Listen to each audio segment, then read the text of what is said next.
Hi, everyone. Welcome back to Uncensored. I'm Marianne, your host from Yachts Mermaids. And today, I don't even know what I'm feeling right now because I'm just extremely grateful and I don't even know if excited is what I'm feeling. I'm just like, yeah, I feel empowered, to be honest, having this woman on the other side of the screen, which is Monique Lessan, right? Did I say it right?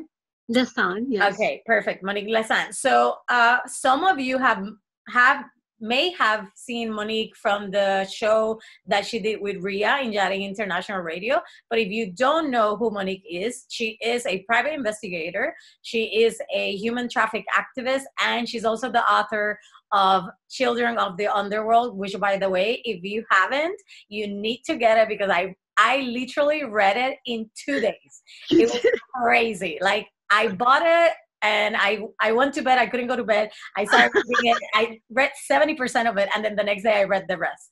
It's so well written. I love it. You know, it's Thank you.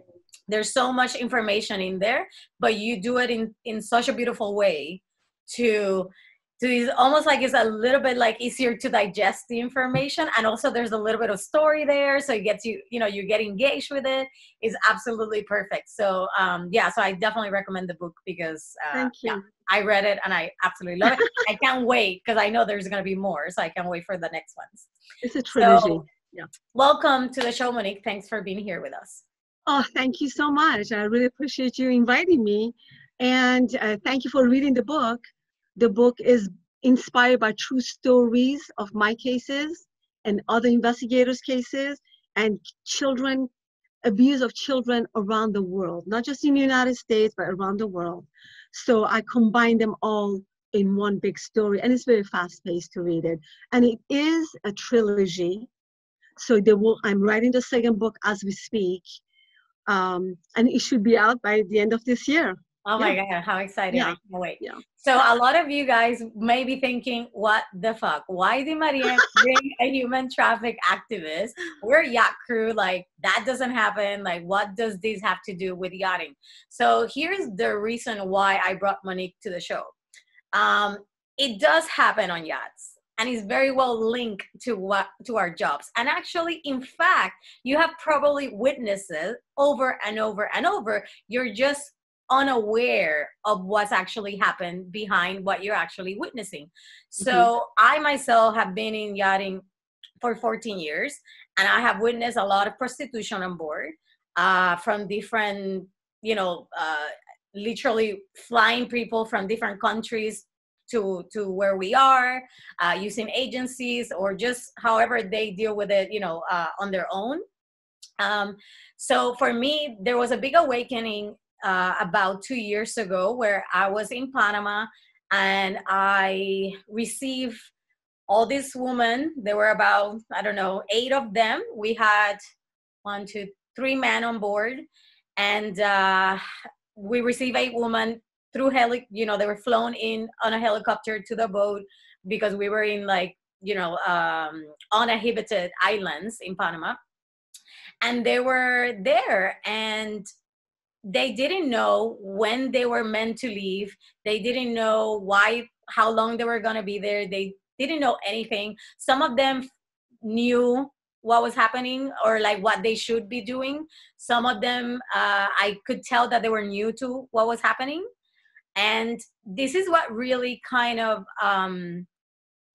made me think, and made me realize that I am witnessing human trafficking as in the Sex moment. trafficking. And one of the girls was, I don't know, maybe 15, probably less, I don't know. But she said to me that she was 18, but I doubt it. I totally doubt it. And this girl, she even asked me, she said, like, when do I leave? Like, when are they gonna, when do I get back to go to the city? And I was like, I actually don't know, like, because I didn't. But, literally, this is what I witnessed. Like, this woman on board, I would get a call on the radio, and the man, the guest on board will be like, hey, can you tell 3 of the girls to get on the tender, come to the beach, and they need to be naked, blah, blah, blah. I mean, the whole time they were naked, you know what I mean? Like, literally. And it was just disgusting because I was literally serving breakfast and they're like touching the girls and like fingering them and like doing all this shit. And I'm like, what the fuck? And Right. us as crew, we witness this stuff and we think, oh, well, these prostitutes, they know what they're doing. They know what their job is. They're getting paid for it. Well, actually, these girls are trafficked. And they're not there willingly. They're there because they don't have a fucking choice anymore. Right. And this is really important for all of you that have witnessed this in the past and that are still witnessing this on the job. And I think that is our responsibility to help these victims. Right. Because if not, we are also part of the problem, you know? And we tend to think, and this literally was a crew member said to me, it's not my vagina, it's not my problem, you know? And I thought, wow, what if you were the one on the other side, you know? So, yeah, when I say all this, what comes up for you, Monique? Thank you for asking that. Hell of a lot. First of all, I'm from a country, I'm Persian, like the cat, meow. So I come from a country where women get sacrificed in honor killings all the time. I used to investigate female suicide bombers where the men just literally sacrifice their wives for those missions. And kids would blow themselves up for $1. They didn't know that's what they were doing. They would give this, oh, you want $1? So I come from that country where the justice system is so unfair. And I personally was kidnapped by an Iranian when I was 19, taken for 4 or 5 days, and I escaped and I got really assaulted and all hell broke loose. It is in the book. I don't talk about it every single day because it really is painful, but it set me on my mission. To be honest with you, first of all, sex trafficking is not prostitution. These children that is from 4 years old all the way until 17, they are taken against their will. They are kidnapped. They are exploited. And sex trafficking is actually the third largest criminal industry in the world, making billions of dollars. And that is right after drug. I'm going to interrupt you really quick because as you're talking, I'm reminded of your story on the book. And I want to remind people that not everybody who is trafficked is abducted, you know, with guns. Like some of them are lured into the world. That's this right. is going to be positive for you. You're going to have a change. Like this woman that I'm talking about, that I witnessed, they come from Venezuela, Colombia, where they were in hardship. And they were told probably, there is a new opportunity for you here. Yeah. And then all of a sudden they're trafficked. Right. So a lot of kids nowadays, especially because of the computer and internet, they are groomed. They're thinking that they're talking to someone their own age. And before you know it, that person builds their trust. And before you know it, they want to meet you and you go against the parents don't even know it. Now they're learning to the world of sex trafficking through a boyfriend who is like twice their age, if not more. And then by the time they go there, they are given alcohol, they are raped immediately and beat up immediately. So they are groomed and lured into the world of trafficking. If this is an international situation, their passport immediately is taken away, and now, oh, you're going to have a position as a model, or you're going to be making a lot of money doing babysitting worldwide, international opportunities, or you're going to be working. And I lived in Barcelona for 3 years. There was an opportunity to work in ships. And I got the job. I didn't go. This is a long time ago. But I know that those jobs also allows a lot of young people to get jobs. And then once you're in the international water, anything goes. In fact, the there's I think it's in Colombia that billionaire yachts are bringing girls from Latvia and Russian girls flown in as young as 12, 13 years old. And they pay $650,000 for those trips. They set up like in this circle around these girls. And of course, the girls are like, oh my God, well, billionaires, I can do this and that. And they have sex orgies at such a young age. They don't know, I mean, they're all going to get paid, but they're not prostitutes. It all involves, they tape record them, they tell them that if you don't let us continue with this, your parents will know, we'll kill your parents, will damage your life. A lot of those kids at some point do commit suicide. And they have nowhere to come. Those are from a lot of countries that parents are very strict. They don't want their children back. And they come from poor countries such as, you know, Thailand and Russia and Ukraine and Moldova and Colombia. So, you know, some money is better than nothing. And countries like India sell their children. They have like 10 of them. They sell a few for very little money. To them is a lot of money. Yeah. So, huge problem. Just to mention one more thing, in the United States alone, actually in North America alone, 800,000 people go missing. 300,000 of them are children under 17. No one talks about it. You don't see it on television. You don't even see it on milk carton anymore. Like, what is going on? Where are these children? And that's how much it's touching me, because it touched me personally. And I have to ask, where are those kids? Well, a lot of them, Bohemian Grove, I don't know if you've heard of that, is about 20 minutes away from Sonoma County, where I live. August comes, there are helicopters dropping in. These girls from Latvia and Lithuania and Russian girls, tall, beautiful blondes, but they are young. They are like 10 years old, 12 years old.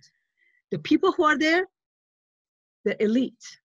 I'm not even going to name anything, but they are elite in government around the world, in not just prime minister, but presidents. And so my question to you is, why are we not naming these people if we have the information? No, I will name them. I named a lot of people in the book. Yeah, I read, and there's a few names. Yeah. Oh yeah. And I name things that have happened through public records. These are public record stuff, like Pizzagate.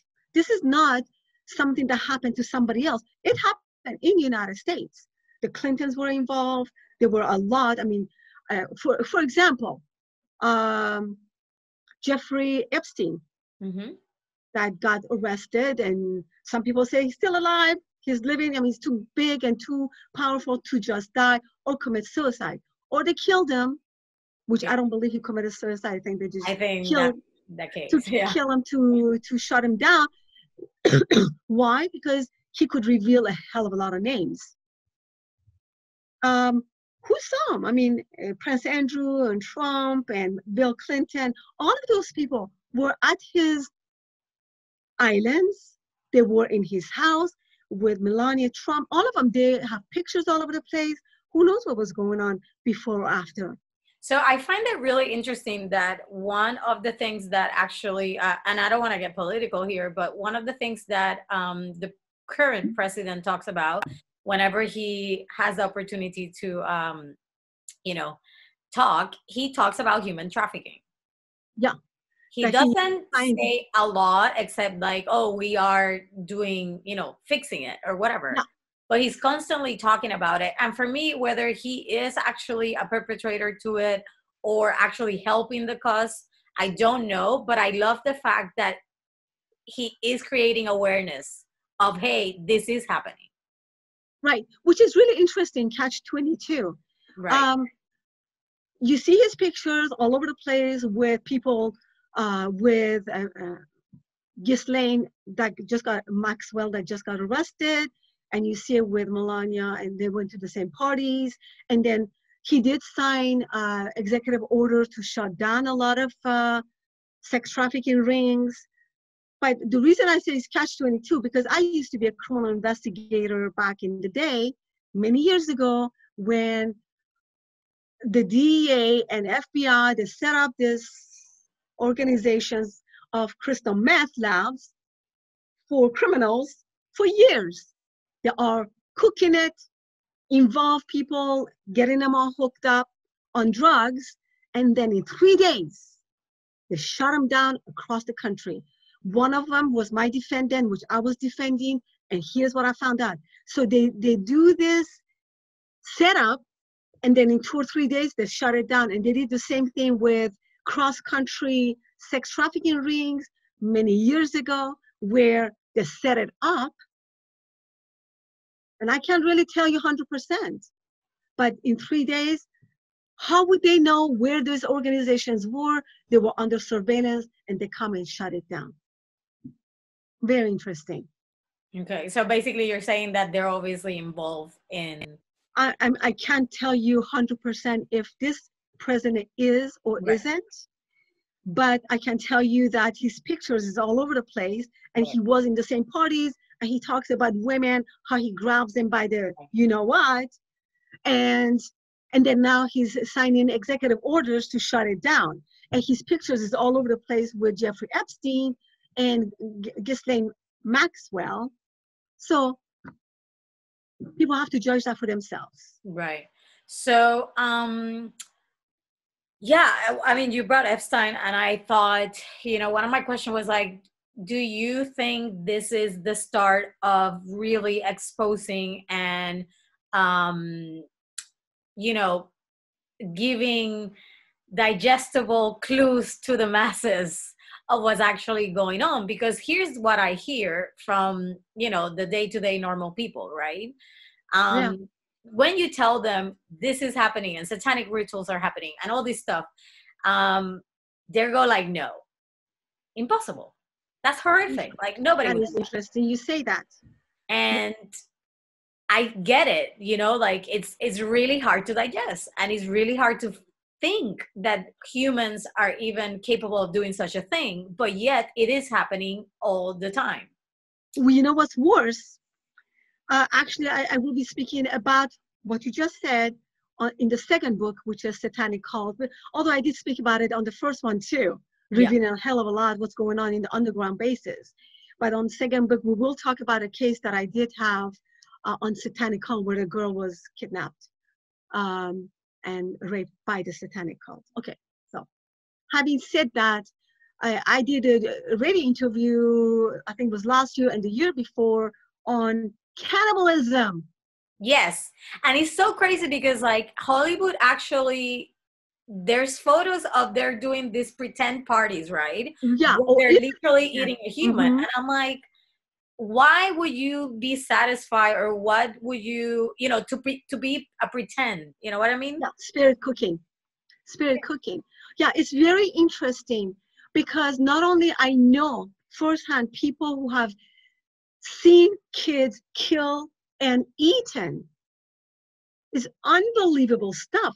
And when I can talk about these things on a normal basis to anybody. It was like, what the fuck? This is not happening. Not in, and I'm saying, no, not only is happening, it's in your backyard. Yes. I knew another girl who just around the corner from Sonoma County got kidnapped by her own best friend from high school. Oh, let's go clean someone's house. Then she even came to my friend's mother's house and cleaned house. Introduced. And then the mother said, yeah, you can go clean house and make some extra money. She was a mile away, taken for a year, raped over and over by everyone in the sex trafficking ring, which is organized crimes. And the mother never knew it. And the law enforcement couldn't touch it. They didn't know what to do with this.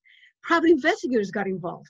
I knew another case in Santa Rosa JC, junior college, where the girl was about 19 actually, but she was special need. And she was taken by a lesbian girlfriend and raped by the girls and the boys. And they told her, well, we're going to give you a pink car. And she said, oh, I love pink cars. She was special needs. She was gone for like 6 months, finding the mother with the private investigators. We all combined forces to find her. So it's interesting because recently there was a sex ring here in Florida who got shut down, and they talk about how these women were driving, the prostitutes, which is really the traffic keys, right? Yeah, the victims, yeah. Where they were luring them in because these people had a human trafficking website to help victims that were trafficked previously. So obviously you're already calling in the victim itself, right? So it's easy to get them in. And once you're in, they were saying how they were being trafficked to yachts and all these parties and all that. And one of the women said that in one night she would make 150,000 for the pimp, for the person, and she wouldn't see anything. And yet she was driving, a Ferrari. She had a big apartment. I mean, that didn't mean that it was hers. It was just a pretend, right? Provided. And so basically she's working out a debt. It's an invisible debt that doesn't really exist. But look, I got you out of where you wanted to be. You owe me. And what, do you think this is free? You're living in my home. I'm giving you all this, and I'm giving you a car, and now you owe me. So here's 20 people or 10 people that you're going to go service, and that just goes against the debt you owe me. So they never see money. They're not rich. They're not taking anything home. Yeah. In fact, a lot of them come back with diseases that they can. I had a case where this kid, she was a Persian girl, 15 years old, taken and groomed and lured by her own boyfriend to a party. She drank from this bowl, was a punch bowl, and it was drugs in it. A bunch of people in the other room raped her. Then she got hooked on heroin, and she was taken. And I found her through the cell phones. And then by the time we got her back, the parents, being Persians, didn't want her. So she had to move back to Iran.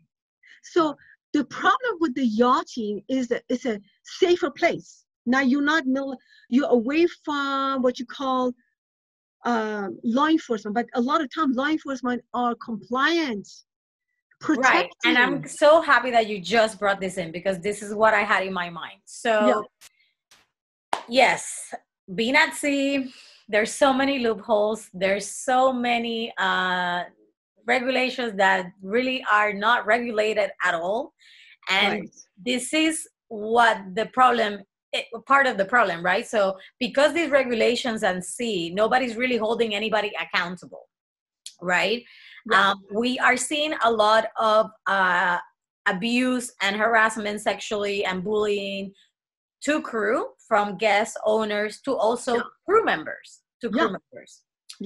And I want you to talk a little bit about what's the difference between being land and then being at sea when it comes down to like law enforcement, just so people can understand the difference a little bit. Well, first of all,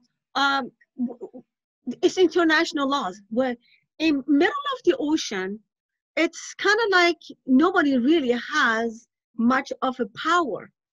If you're closer to certain land, maybe like they will have more limits on the law enforcement. And I'm not saying all law enforcement are bad. No. Some of them, their job, like the FBI, certain job of them is exactly sex trafficking and human trafficking and kidnapping. But in land, it's very easy to find them. In the ocean, they are bound by international law. Who has the power? They can't really decide. That's why it's safer to be middle of nowhere, where they can decide who has jurisdiction in comparison to land. You see what I mean? Yeah. And they're safe.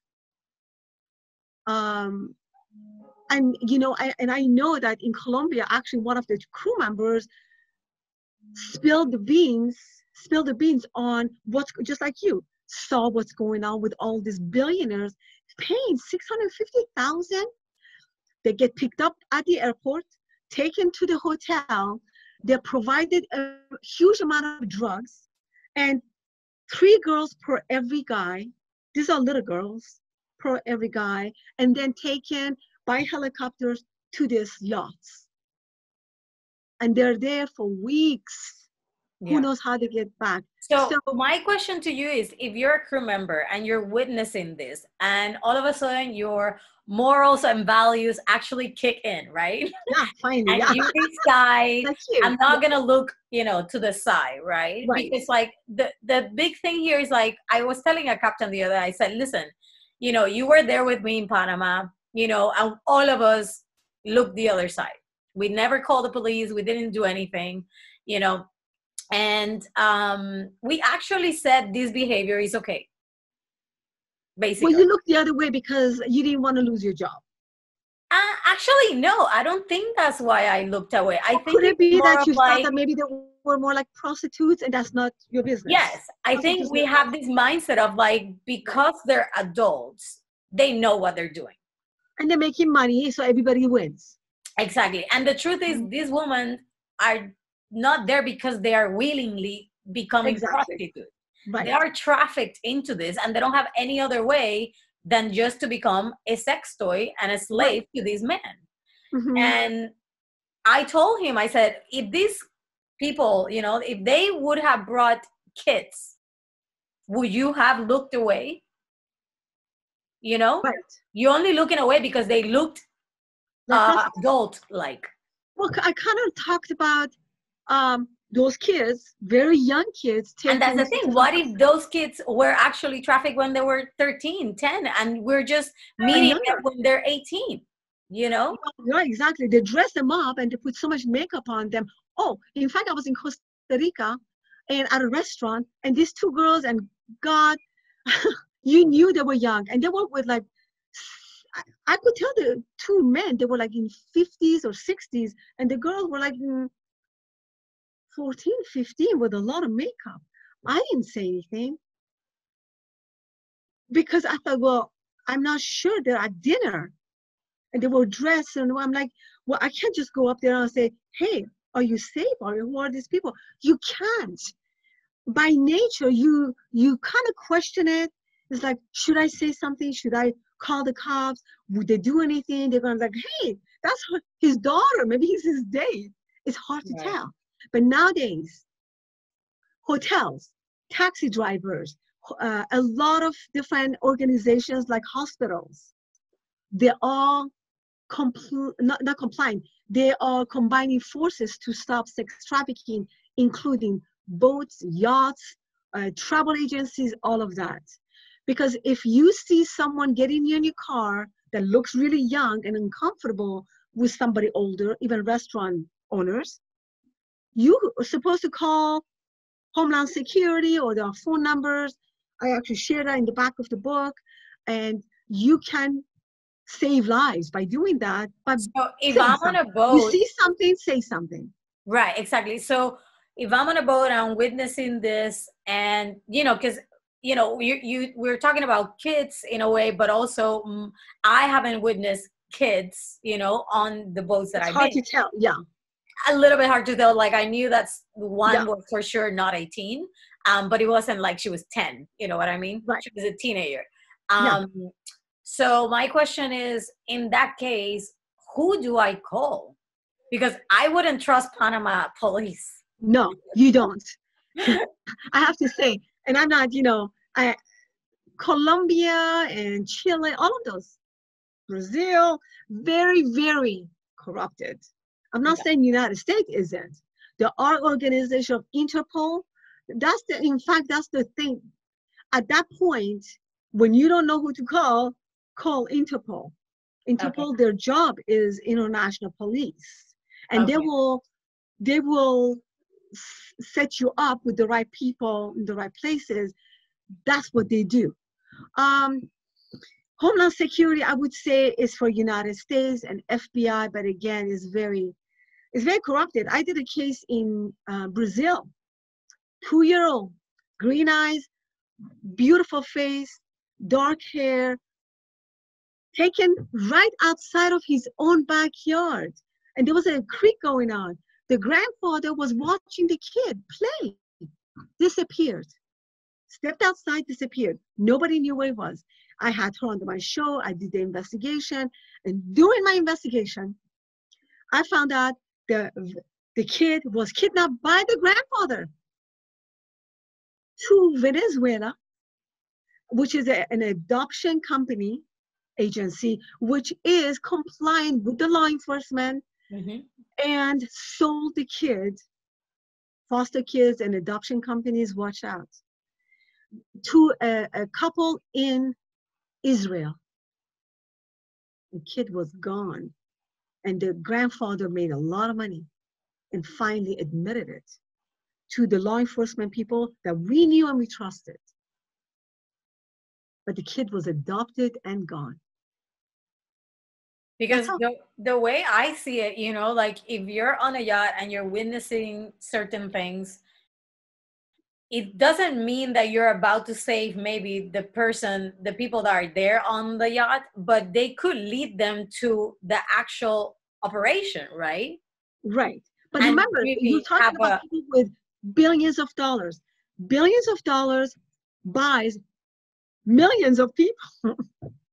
Right. Set them up with their lives and pays all their debts and put their kids in college. So why would they want to mess that up? Basically, everything is about money. To really go against sex trafficking on the yachts and other places, you literally have to find a loophole somewhere to take them down. And those loopholes are hard to find. So with that being said, that the loopholes are hard to find, because I think this is also why we don't talk, because we say, well, we don't have the power to change anything. We don't have the power to truly make a difference. So I'm just going to shut up, not do anything, and continue to just let it happen. So in your opinion, is that what we should be doing? Or should we just everyone makes a difference shit around, even if it doesn't, nothing comes out of it, you know? No, everyone makes a difference. When I spoke in some of the high schools here and started Teens Against Human Trafficking, and I spoke in some organizations, what ended up happening, what ended up happening is that these organizations, kids actually after the meetings would come up to me and say, the Me Too movement, before it was Me Too, was these kids saying, hey, this happened to me. For me to even start all of those organizations, I had to tell them what happened to me for the first time. Get up in front of the whole school, and 25 students, Teens Against Human Trafficking, teach them about it so they can tell other kids. But I had to tell them that I was kidnapped, that I was assaulted. So the Me Too movement started a long time ago with everyone that can make a difference should make a difference. And I want to thank you for saying this, because what I've seen in yachting right now, there's a lot of movement behind the scene of all these women coming together in these groups, you know, in social media, sharing their stories. But yet again, it's just hushing them. Like, let's talk about it between girls, but we're not really talking about it. Yeah. And it is so important to speak up, because speaking up brings awareness. It brings people to start questioning. And, you know, absolutely, I think that is part of the change, you know, like, absolutely, if people don't talk about it, nothing's going to change. Well, first of all, so I wanted to make a difference. I wrote a book. I was on the radio show for 7 years, and I spoke in a lot of conferences, women power strategy conferences, several years, and high schools. So I did my little thing. By the time I was done, and I'm not done, and I'm going to do it until I die, you got to scream this out until everyone hears you. At the risk of losing your life, you have to do it. And I'm not kidding you. At the risk of losing everything, you should do it. But the Jeffrey Epstein movement that came afterward, the Me Too movement that came out of it, that put a freaking monster behind bars, and whatever happened to him, he's not around, and his organizations is getting shut down more and more with the people, his assistants or whatever, was amazing. But it's not the first time. This sex trafficking movement was going on a long time, and it's still, as I'm speaking today, is going on. But one at a time, we fight against it. So another thing that I have heard from Yacht Crew is that, okay, so you're a stewardess on a boat, and your job obviously is not it is not in your duties to be a prostitute, right? But for some reason, guests tend to think that you are there to also play with. And did that happen to you? I mean, it hasn't happened to me, no, because I have my boundaries very clear. And right. And I also ask questions before I get on board, right? Okay. And like for example, every time I go to an interview, I always ask, what type of people you have on board. Do they bring prostitutes? Do they bring, because if that's the case, I don't want to be partaking on it, And what's the answer usually? Do they tell you no and then they do it anyways? Sorry, what was the question? Do they tell you no, they don't bring prostitutes, but then No. People are usually upfront about it if they do see that. Yeah. At least the ones that I've been on. Some people don't tell you, but also if you don't ask, you don't tell, right? Yeah. And then all of a sudden it just happens. But what I'm trying to say here is that I just recently talked to a woman who's kind of finding her voice now and getting the strength to just talk about what happened to her, because a lot of things has happened to her, but yet she's not she's still trying to find that strength to really come out and say everything, right? Like you said, scream about it. And one of the things that she talked to me off camera was that she was asked to basically the owner said to her, we want you to stay around, and we want to buy you an apartment in Monaco, and blah blah blah blah blah, and obviously that was gonna come with a pay, right? Oh, sure. It wasn't gonna be for free. And in that moment she even thought about taking it. And she thought, oh my God, this will be awesome. Like I can live here and pay my bills and do all this, and blah, blah, blah, right? Like the dream. Then thankfully her grandfather who passed away kind of like came into her brain. I was like, hello, no. So she declined. But I can see how this basically has probably happened to people already. A lot. And this is basically trafficking.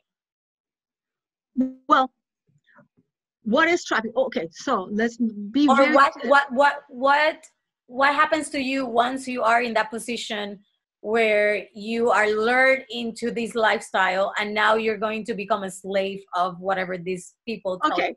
So let's be very clear the difference between pornography world of children and trafficking, sex trafficking.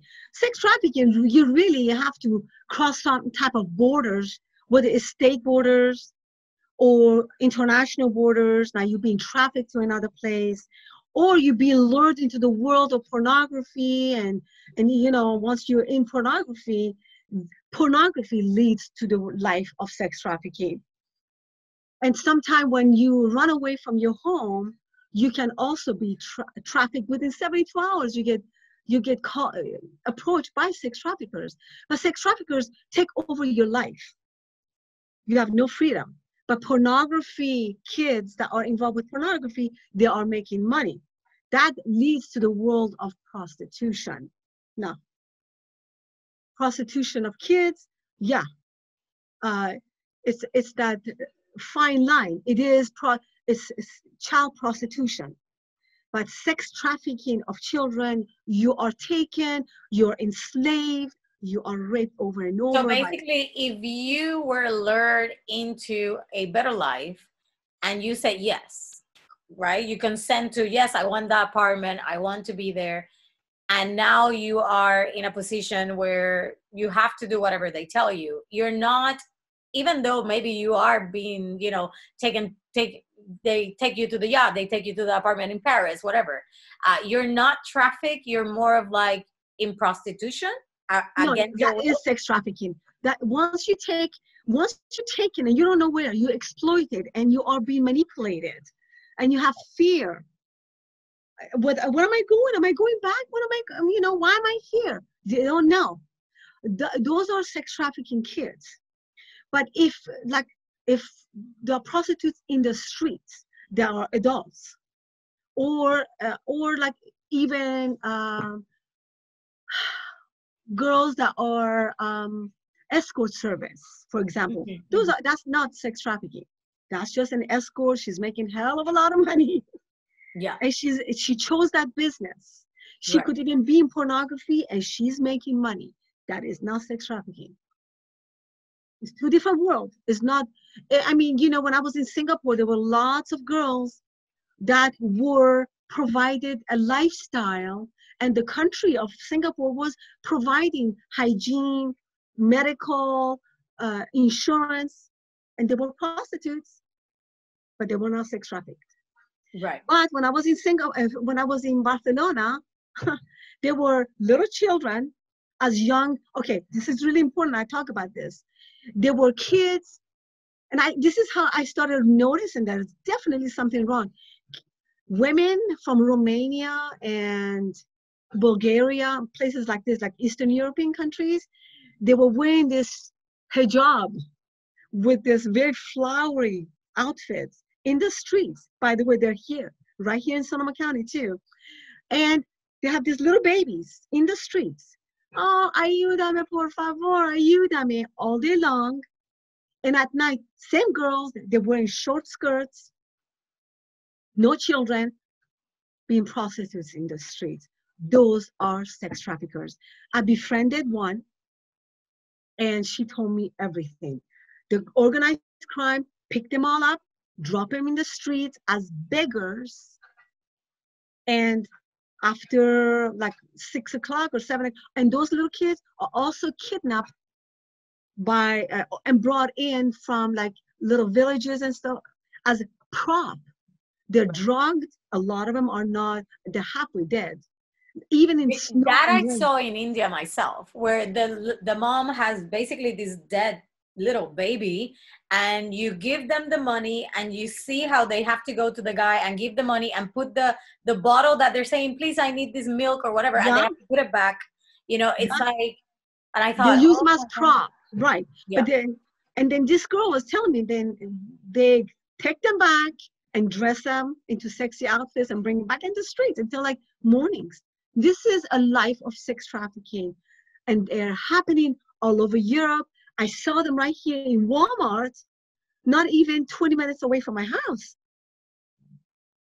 So, who are you? I said, are you from Romania? She says, and she spoke, yes. I called the cops, and there was this guy behind her. I looked, and she was making a sign. She started running with this kid. I said, stop. I took pictures. I put it on Facebook right away. I called the cops, and then she's running away from me. I went into Walmart, and I said, hey, who are you? And she says, I don't know her. I don't know her. And the cop says, there's nothing I can do. But you got to do something. You see this? You know what's going on. Ask questions. Exactly. I think the more we talk about it, the more awareness, and the more people can become more, because a lot of people don't know what they're looking at, right? Like, yeah. So tell us, what are the signs of, right, specifically, if I'm on a yacht and I see prostitutes, escorts, right, coming on board, but I don't really know if they're escorts or prostitutes or they're trafficked, right? I just see woman coming on the boat with this man. What are the signs that I need to look at to, right, kind of differentiate okay, these women are trafficked, or these women are, you know, well paid and this is their chosen career? Well, first of all, you kind of can tell when a child is a child with a lot of makeup. A child with a lot of makeup, that's all it is. Like, but what about if these women don't look like child and they look, you know, like a they look young, like teenager, 20s or like right? 18, 19, you know what I mean? Well, usually they're wearing very short skirts and they're wearing a hell of a lot of makeup. And you can ask them, how old are you? And if they say, I'm 15 or 16, if they tell you they're 18, are you here because you want to be? Oh yeah, I'm yeah. But if they tell you that, oh, okay, so I don't know, I'm here, I want to go back, they're lured in and they want to go back to their families. I mean, you can tell. Um, and watch them, watch the activities. If they, by the way, prostitutes is one-on-one. When it's sex trafficking, it's an orgy that is Yes. going on. Which is exactly what I witnessed. Yeah. Because it wasn't like, oh, 101. No, it was like orgy. Every man, there was like 3 women per man, you know? That's exactly. 3 or 4 girls per man. It was just like a freaking, yeah, it was an orgy. That's literally what it was. It was just like swapping and like all this stuff happening. And so there's mixture. There's a mixture. Now here's the other thing. Virgins worth a lot of money. So they're not going to bring a virgin in the middle of an orgy. Those virgins are set and they are sold online, auctioned out for a hell of a lot of money to a lot of sheikh in Saudi Arabia and Middle Eastern countries. They don't want used up kids. They want virgin, and they pay hell of a lot of money for them. So you are not going to see and these big yachts are actually owned by these Arab people. That's right. That's right. So they take those little kids that are special virgins. They're worth more privately. But those that are used up, they are used up already. By the way, that and I laugh because this is just so awful. Then that's her turn. And then once she's no longer virgin, they bring her in. And usually a lot of cops are aware of this, cops, but not federal agents. Federal agents work behind the scenes to come in when it's the right time and shut it down. They're working for years for one day to shut it down. In the meantime, a lot of kids are sacrificed, really. One thing that I notice, and I may be wrong, I don't know, but what I have noticed is like, especially in the Caribbean, because yachts go to the Caribbean for the winter season. There's one of the islands, actually San Martin. There's a lot of, what do you call it? Clubs, you know, right. For strip clubs and all this, right? Yeah, yeah. And all these women are here from Eastern Europe, the majority, or from Colombia or Venezuela or something like that. And they have dancing visas. Yeah. Right. They love Russian girls. They love Eastern European girls because they have light eyes, like a darker skin, but light eyes, and they're very blonde, blue-eyed, tall, you know, they love that. And there are lots of them in Lloret del Mar in Costa Brava of Spain, in Barcelona. Not Costa, but particularly in Lloret del Mar. They're all over the place. And it's not an accident. They are not prostitutes. They are trafficking girls. Yes. What can you do? You cannot get involved with the Spanish police to stop that. They know they're there. And there are lots of yachts in Spain, like in Palma de Mallorca. There are a hell of a lot of yachts, and there's a hell of a lot of trafficking going on from Ibiza to Mallorca to the Canary Islands. So Absolutely. who I mean, I read your book, and you know, we know that this is not news. This is something that if you do your own research, you can find out. All The over the place. CIA is involved in, you know, all these Finders. experiments and all this lab and the trafficking. And then you kind of think, okay, well, aren't I supposed to trust, right? These people that are here to make our life safe. And then you kind of think, who am I going to call, right? If these people, if the job is for an inside job. It's always an inside job. Exactly. People hire private investigators, so just so you know, exactly because there's so much corruption going on in the law enforcement. And I'm not saying everywhere with everyone, but there is a compliance among the law enforcement. Not even, well, Homeland Security actually, when they got involved, ICE immigrations, they found the kids that CIA was set up, called the finders, and on their computers, and they were setting them up to send them across the borders in different state lines in the United States. So it's like, what? How is this even possible? Who do we trust? Exactly. So, I mean, honestly, Homeland Security and FBI do work on these kind of cases, but there is a little section of both that are corrupted. DEA obviously does not work on these things unless drugs are involved, and ATF is not involved. So you can say Interpol, Homeland Security, and I can give you some phone numbers. And at the end of the book is also there that you can call on. Or I'll definitely post those numbers under the video. So my question to you is, these women on boats that are crew, that are actually being assaulted, whether it's guest or owner or a crew member, right? They don't feel safe to talk. A lot of times is because, oh, I'm my job, or which I mean, I understand maybe it's because they're in that victim mentality. But to be honest, like if you're being assaulted, why the fuck do you want to work on that job anyway? You know what I mean? Like you should be running away from it though. Right. Where do they go though? The middle of, this is the other thing. Where would they go? They were dropped off by the helicopters. They're in the middle of the ocean. That's like talking about, you know, this woman, right, that being trafficked. I'm talking about like people like me.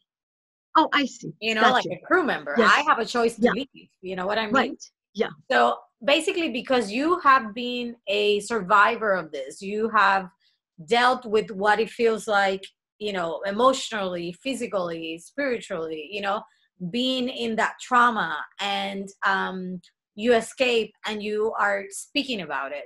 I kind of want to understand a little bit better the mindset. What goes in somebody's mind after they've been assaulted that makes them not want to talk about it?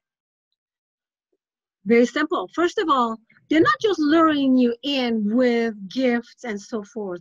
They're drugging you. They're giving you alcohol. I'm a non-drinker. Why? Because I was given lots of alcohol on that day to keep me, and you're always afraid of something. I didn't have parents as it was, but I didn't have money, so I needed money, so I was kept because I thought, well, maybe I can sell my painting. Maybe this guy can help me become someone. So, and then he gave me alcohol. With those sex trafficking girls are a lot of alcohol and drugs. And then the fear of killing your children, because some of them do have kids. Some of these young kids have kids. A lot of them have parents that they're very afraid for their parents. They're afraid, and they're telling them, hey, I know where your mom and dad live. Let me tell you, is that the address of your parents? Yeah? Well, guess what? You're staying. You're not going anywhere. And that girl will stay.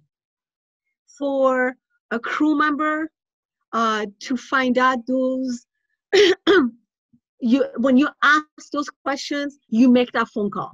Go ahead and make that freaking phone call no matter what. Hey, bunch of girls, young, they look very young. They're here. What should I do? They will tell you what to do. if you're not afraid of losing your position, I would definitely make a stand. So what about the woman, for example, there's been a lot of people coming forward, well, kind of forward, not fully forward, and saying, you know what, like I was on a boat and a captain raped me, or I was on a boat and owner assaulted me, or a guest assaulted me, or I was given drugs, like some sort of drink with something, and the deckhand had sex with me and I wasn't aware of it. And then he manipulated me into thinking that we were a thing. And then I got confused.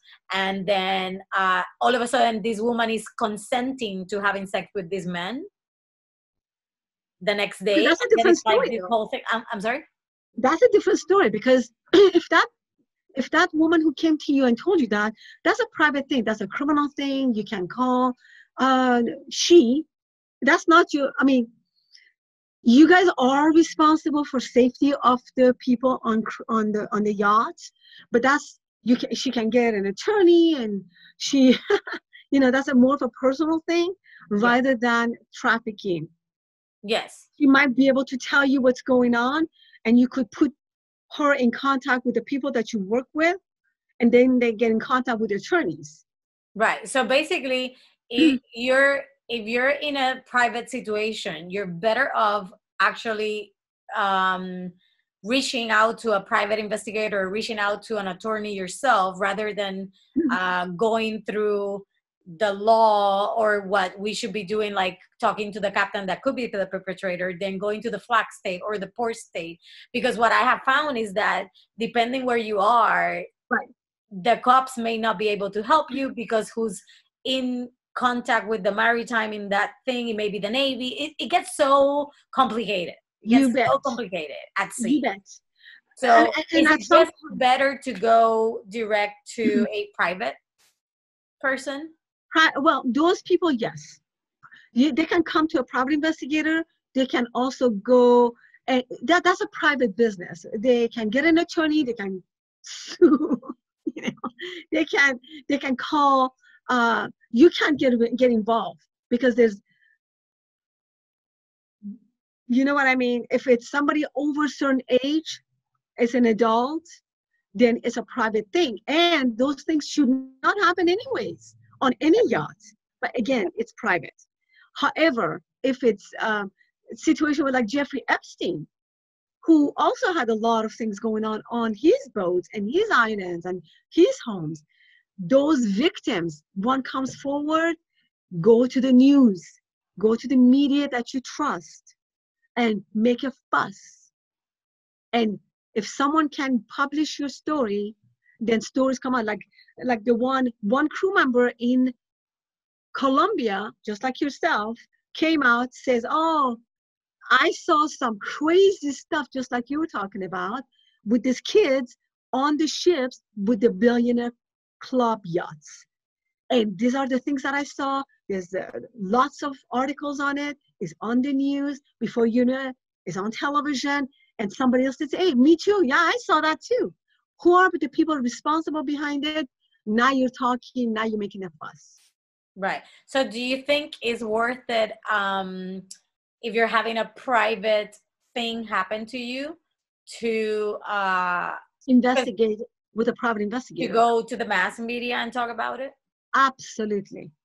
You can come to a private investigator to investigate, or you can call almost like a not mainstream media.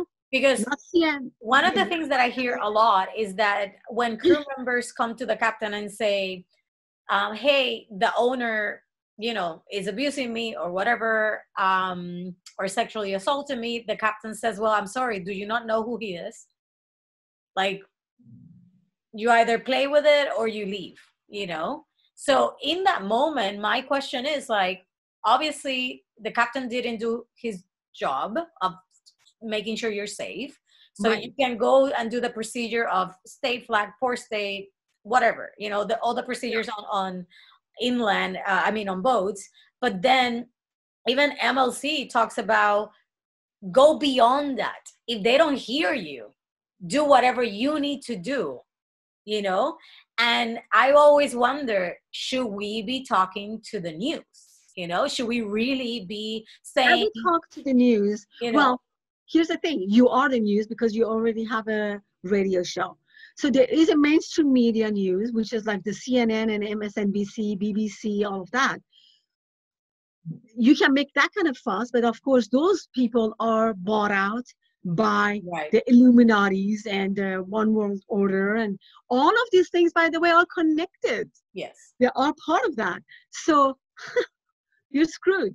But if those people are adults, again, they can then, you don't need to do this. They can go to the mainstream media, to the media and get attorneys to really sue the captain and sue the ship and sue this and that and bring criminal charges against them. But if it's children, and you know that there are children, it is your job yes, to call Interpol. It is your job, not necessarily even the media. You need to save their lives. right. First and most, you need to save their lives. And Interpol is a good way to do it. If it's America or American water, Homeland Security, FBI, you need to do that. It's your job. I agree. And to be honest, like, I kind of wish I knew that I could have called Interpol in that Panamanian trip, because fuck, like, I actually feel, That's what they did. yeah. And, you know, I almost feel a little bit like, Guilty. yeah, for not doing something and for just saying, you know what, no, they know what they're doing. Like, you know, it's fine. It's like, not really. I knew that she didn't look okay. You know? That's everyone around you. When I talk about this, people say, but it's not happening here. Because it's not happening to you. If it's not happening to me or my child, it's not happening then. Yeah. But it's happening to someone next to you. And it becomes real when someone like me, all of a sudden talk about it, because it happened to me. But a lot of private investigators, didn't happen to them. They don't do these kind of cases.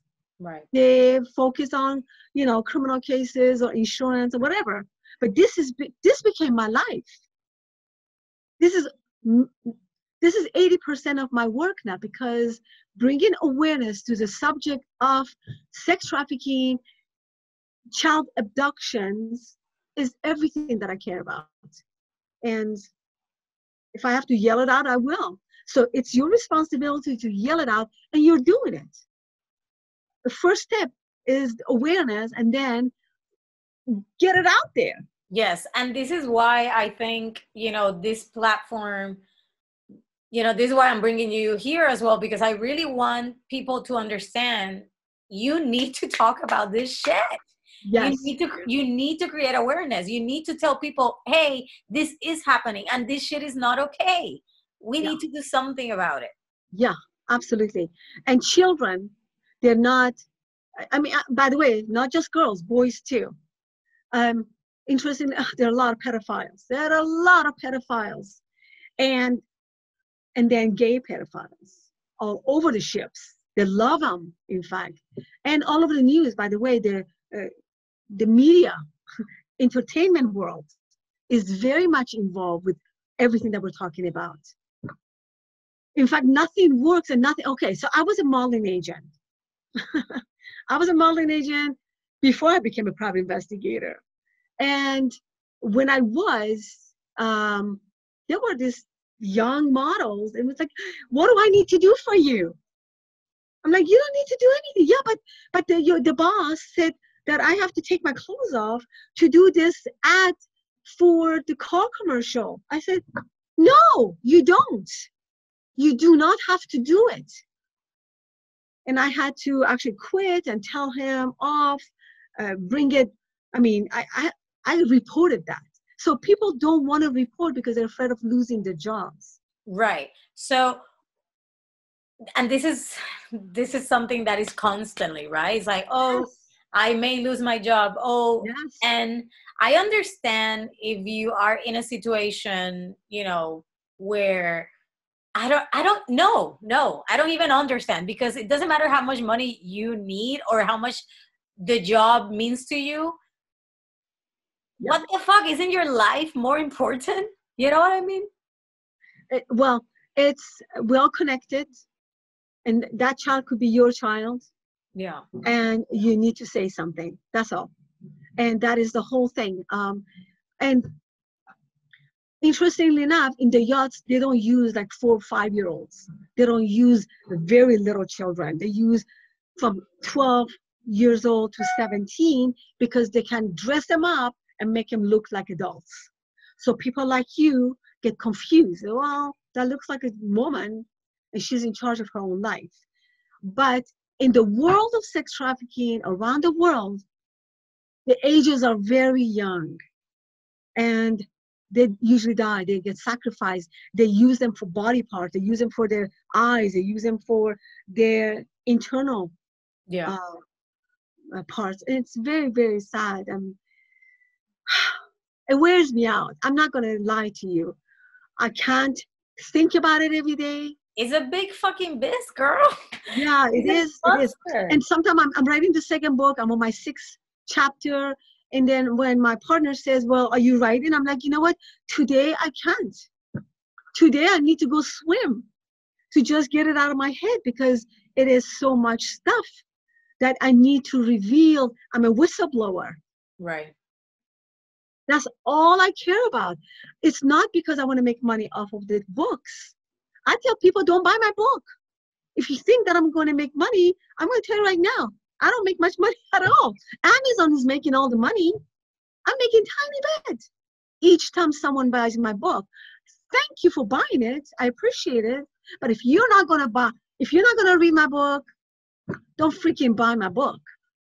Because that information needs to get out. And a lot of people are buying my book because they want to support me. But that's not why I'm doing it. Support the cause. Yes. And I mean, it's not for the faint-hearted, your book, that's for sure. It's I love the fact that you make it digestible and even fun at some point, you know, with the whole story of, you know, this woman. And Shahrzad is her name. Yeah. So, which is me. Shahrzad is me. Exactly. And I'm reading this and I'm like, how the fuck does she does this? You know, how was she able to write about these horrific things and keep me entertained with potential lovers? You know what I mean? I'm like, what is going on? Like, I thought it was brilliant the way you wrote this. But, you know, I kept reminding myself, this is based on true events. You know what I mean? Yes, absolutely. This is when it really gets real and you think, holy shit, like this is real. When I'm talking about the Franklin cover-up and I'm talking about the McMartin case, when I'm talking about the finders with the CIA finders, when I'm talking about what's going on behind the scene in places, which I don't want to say it, I don't want to give it away, it's exactly what's going on. Yeah. The book, the reason it's so fast-paced, I did set it based on the style of Dan Brown on the Da Vinci Code, where he's talking about true events, true things, but he wants to bring it out and he doesn't want to get sued, so he changes the names so he doesn't have to collect signatures. So that's what I did. These are real people, but I changed their name so you can't sue me because you're going to say, oh, wait a minute. No. This is a novel. Yeah. And this is a new true crime novel style of people wanting to be whistleblowers, getting the information out. And that's how to. And that's the thing, like, I think that, you know, yachting, they need to, you know, crew in yachts, especially women. I'm sure it happens to men as well, but what I've seen is like more women talking about what's happening to them, whether they're being assaulted by owners, guests, or crew. You need to become a freaking whistleblower because when you talk, you're protecting other people from what could potentially happen to them. Absolutely. I think this is what, you know, you have to think beyond yourself and what could potentially happen to you, but how you're actually preventing and protecting others that could become, you know, standing your feet right now, just because you didn't have the courage to freaking speak Because about. you need to be part of the solution. What is the solution?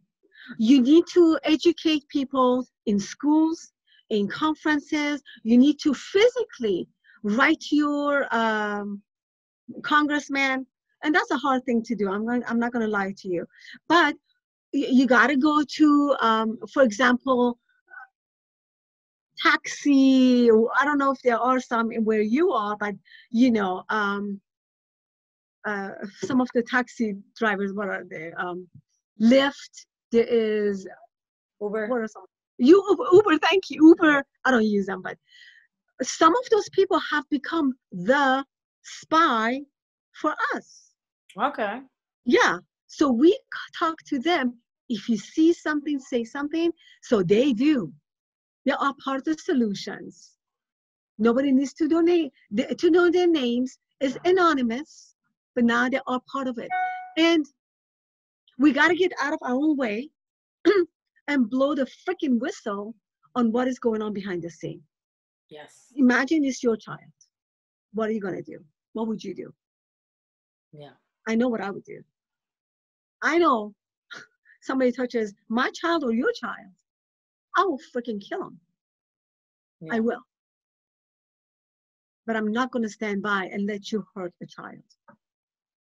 Yeah. And I think, because these women are adults, the ones on yachts that are, the crew members, I think that, they really need to understand. It's like, okay, it may not, you're not a child right now, but, that could be you, or that could be your friend if you're seeing something. Because a lot of the times we see things, and again, we say, well, not my vagina, not my problem, And it's like so fucked up because...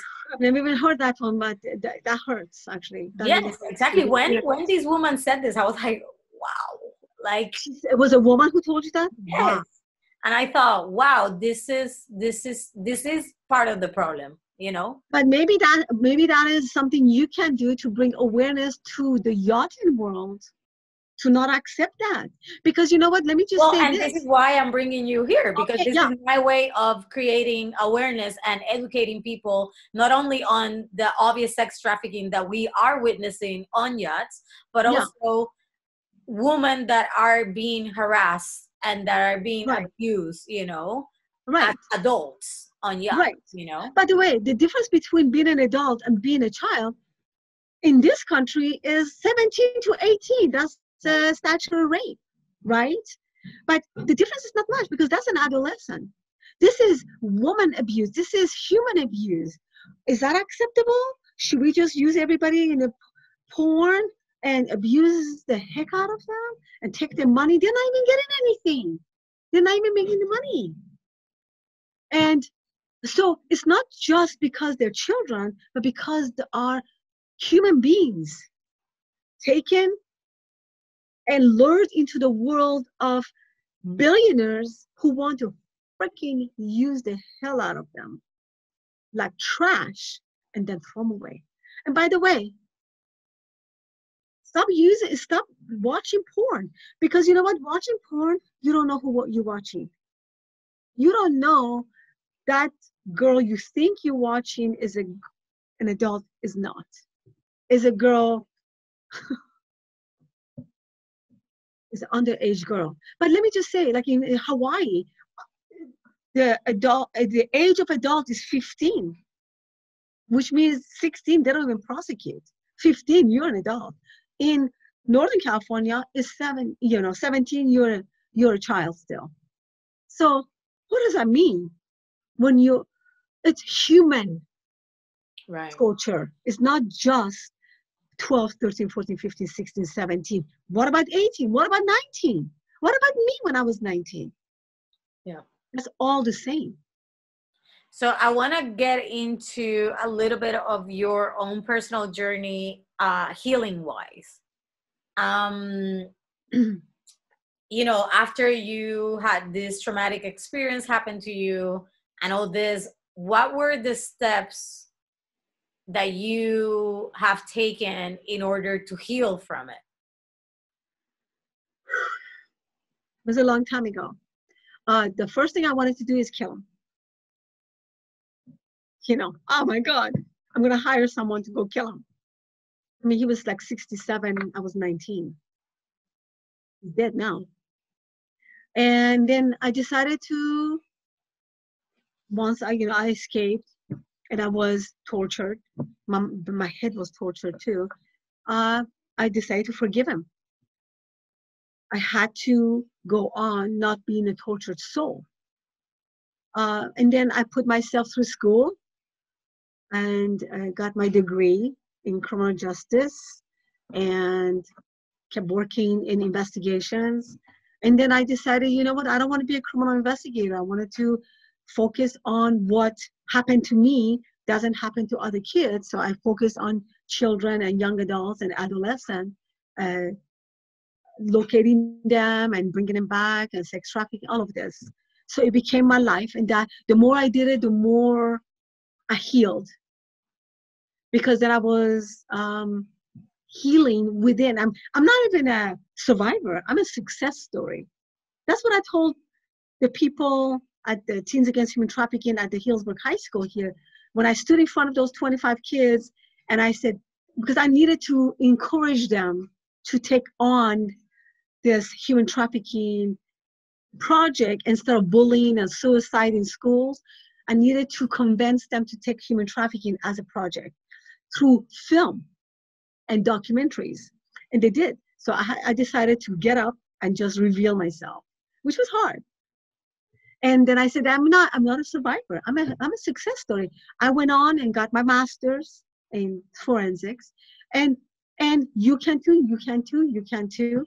And this happened to you. You continue working, getting your degrees. Do you feel that when you have shared your story, that's also part of like healing yourself, like letting go a little bit more of that and like really utilizing absolutely what happened to you to continue to propel you forward? Yeah, because you know what, it's human nature. We hold on to pain. We hold on because, hey, it's my pain, it's too big. You won't understand it because it's my pain. And if I release my pain, then it's not my pain anymore. It's everyone's, right? It's just like, it doesn't really exist anymore. Like when my mother died. Oh my God. Oh, it's too big. It's too big. The pain was too big. Now all of a sudden it's like, I'm talking about it, I'm writing about it, it's gone. Talking about this project, this thing, now I don't need, I'm not even in pain anymore. I'm sharing it. I'm doing something about it. You pay it forward. That is exactly what it is. You pay it forward. Yes. So speaking of equals paying it forward. I love that. That is exactly what it is. Yes. Like by doing that, whether you do it for that's free. like a Twitter. Seriously, people, start tweeting this thing. I'm gonna do this. I'm gonna put it on Instagram. Seriously, like speaking up is paying it forward. Totally. Yeah, you're paying it forward. And that's what I've learned. That's what I'm saying. I don't care about the Amazon thing. My book is out there. People bought it. It's 5-star review. Hands down 100%. But that's not, that I'm not looking for fame. I am looking for you to read it and pass it on and pay it forward to that person, that person, that person, and it becomes worldwide so we can do something about it. And if Trump wants to get his butt out there and do something about it and sign more orders, executive orders to shut down the accounts of these people, sex trafficking, mafia people, then please, by all means, do that. I just have my own opinions on that. I'm not gonna get involved, but that's what my life is all about. Talk about it until cows come home. Yeah, and to be honest, like, I see your life and I know there's been a lot of pain and all that, but it's such a beautiful story at the end of the day. It really is. It's like, it's how you go from literal, it's like a rebirth, like within your own birth, yeah. And more than one rebirth, I'm sure of. One of my the people who inspired me in the book, and I gave him credit at the end, his name is Joe Lanier, which I like to give him credit even here, and his website is Conspiracy Zone I believe. He wrote a review on Google Books. And he says, Monique, and he wrote an email. He says, Monique, no book ever made me cry. Your book made me cry. He says, I was so touched. And that was like, wow, can't believe it. Yeah. I didn't even know it's going to touch people to this extent. And I'm blessed and I'm grateful. And to be honest, I think what people really need to understand is like when you speak up, you're telling a story, and humans relate through story. Right. You know, like you don't need to hide. Relating, because everything is a story, you know. Oh, let me tell you something. 1 out of 10 women have not been either assaulted, molested, or know someone who has. 1 out of 10 have not. In other words, 9 out of 10 have. Exactly. Yeah. 9 out of 10 is a hell of a lot. Just recently, last week, my friend from Jeanne d'Arc, which is Joan of Arc, where I went to school when I was in Iran, French school, just told me about hers. I'm like, what? I'm shocked. But should I be shocked? 1 out of 10 women around the world either have been assaulted, molested, touched, or know someone who has. Yes. Or guys.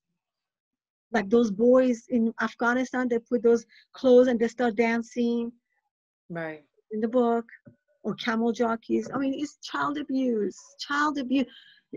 Okay, so there's a story. It's going to be in the second book. I'm just going to say, it just happened 3 weeks ago.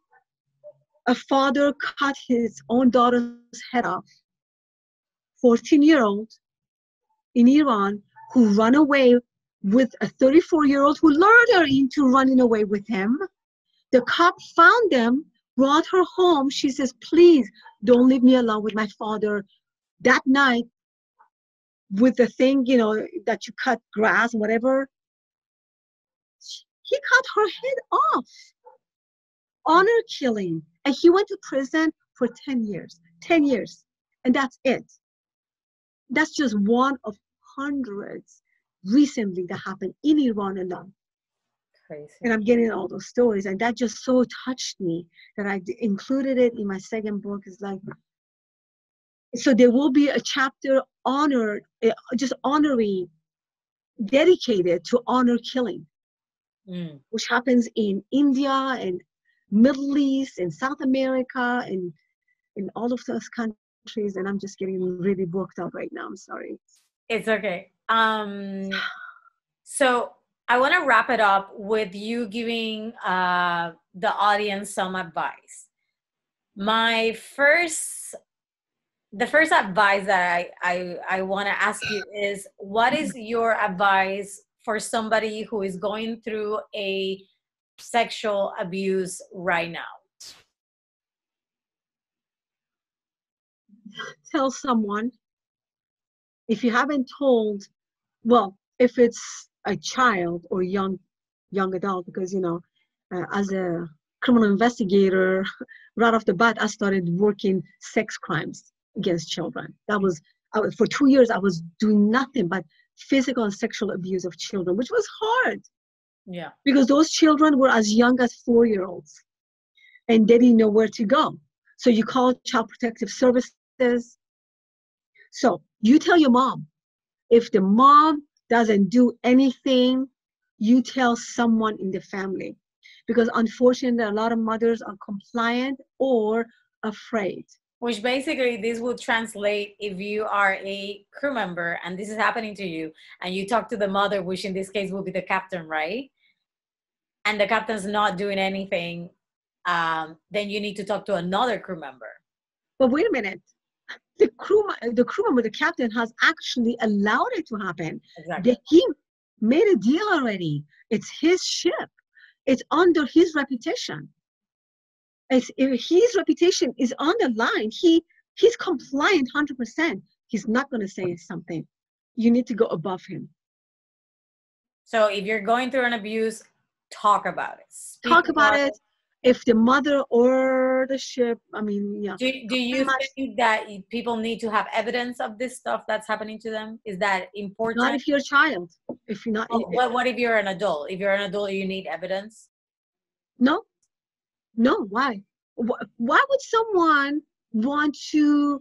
I mean, it's one thing to do. I mean, I want to be very clear. Sexual harassment versus I'm being abused. Mm-hmm. It's totally different.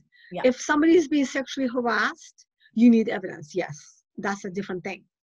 But if you are being abused sexually, physically, why would somebody want to say it unless it's happening, especially a child? If it's a child, usually teachers will know through either dreams, the dreams that kids have, they paint it, they draw it in schools, and they need to tell Child Protective Services, and both parents are in trouble. So teachers are number one.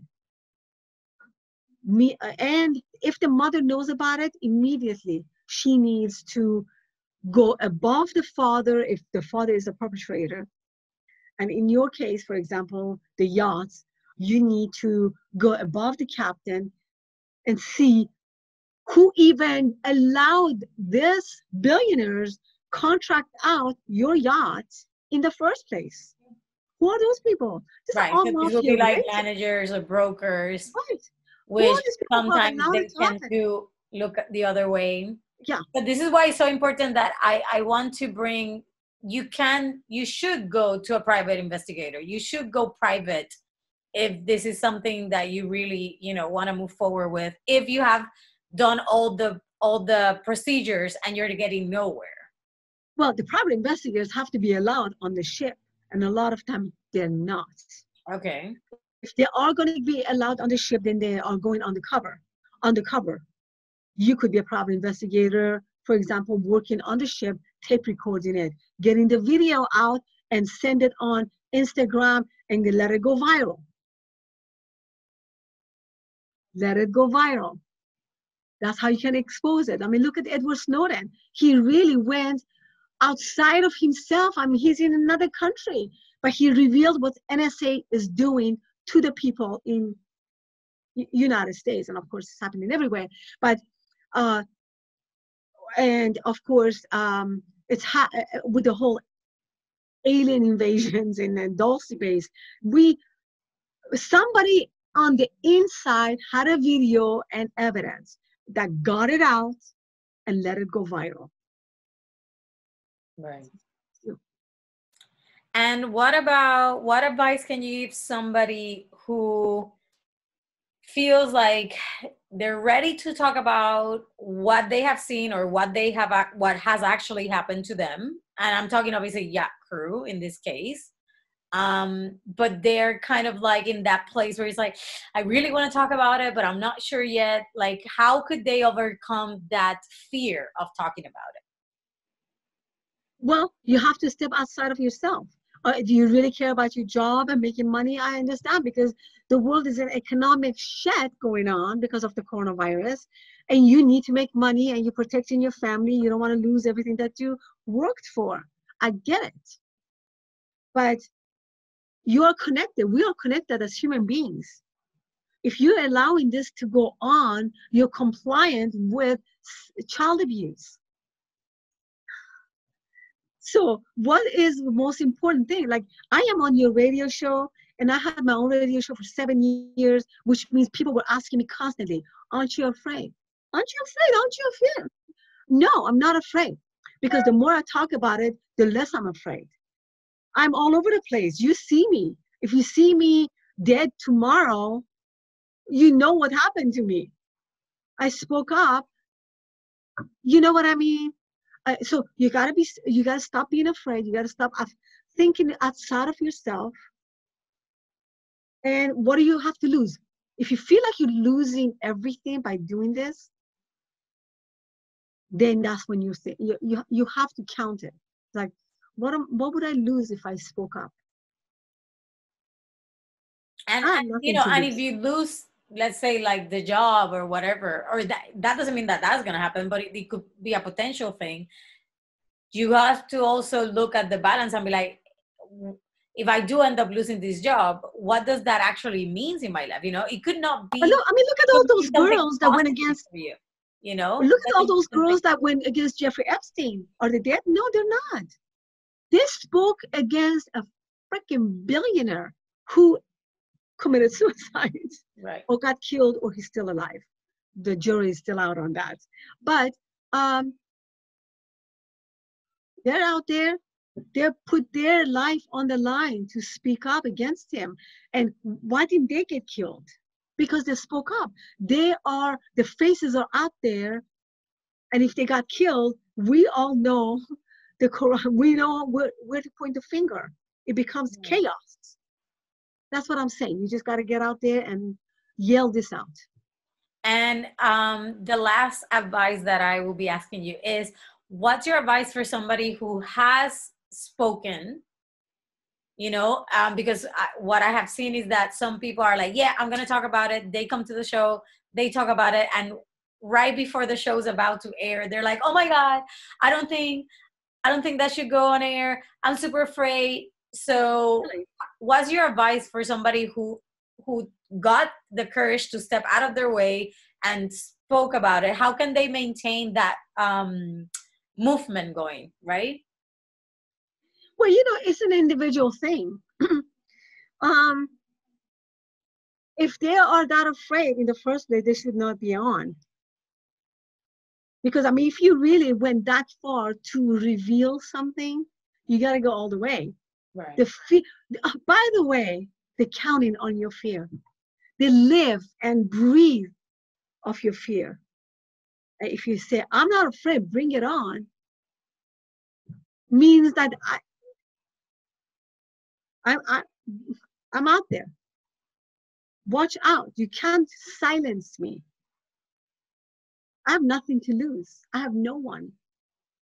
And you got to get out there and say what you came to say. That's it.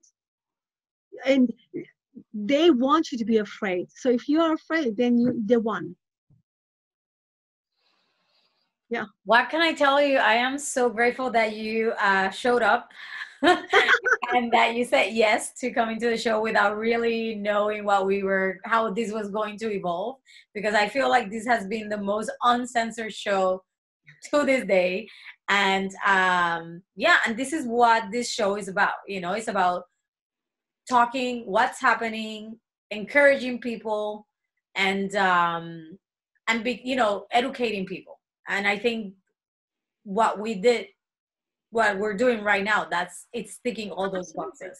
And you know, if you have phone numbers that you have on the book, in the back of the book, yes, let us show. My website, I will give it to you. Yeah. Is iinvestigate.com. Everything you want to be under this video that you know could potentially help people to, you know, make sure that if they see something, they say something. If they're going through their own abuse, who they could potentially, outside of what we believe is safety in yachting, right? Who could they talk to, all that stuff. Definitely, I'll link it to it. So, okay. Yeah. Thank you so much. Yeah, absolutely. It's my pleasure. And I do want to share as much as possible so people know after they watch the video where to go. Because that's what it is. People don't know, I don't know where to go. Call this number. Exactly. Go to this website. This is a safe place. We have a safe place we have created. But you know, the world is in such a chaos right now, we don't know where it's going tomorrow. People are afraid, right? And you have nothing to lose. You really don't. If you don't, I started Truth Seekers because I am, it's like, yes, you have to get out there and speak the truth. What is your truth? Yes, I agree with you 100%. So thank you so much for being part of the show. What can I say? I don't really have any words to say to you guys except I hope you enjoyed this. I do hope that people, if they have any questions, they can email me, they can text me. It's better not to call me directly, but they can text me, email me, go to my website, iinvestigate.com. at any time. Tell me what you think. You want to buy my book, but you got to read it. Yes.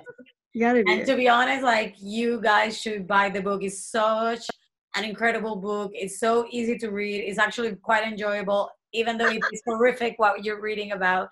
And it's so, I mean, I It's very unpredictable. in like 3 hours. I was just like done. I was like, no, there's no more book now.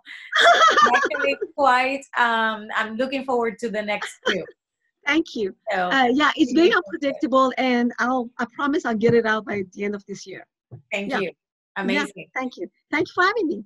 Thank you. So everybody, this is Uncensored. I'm Marianne from Yacht Mermaids. And until next time, and everything that you need to know for call to actions is going to be under this video. So yeah, you can email me anytime if you have any wisdom to share, any stories you want to talk about.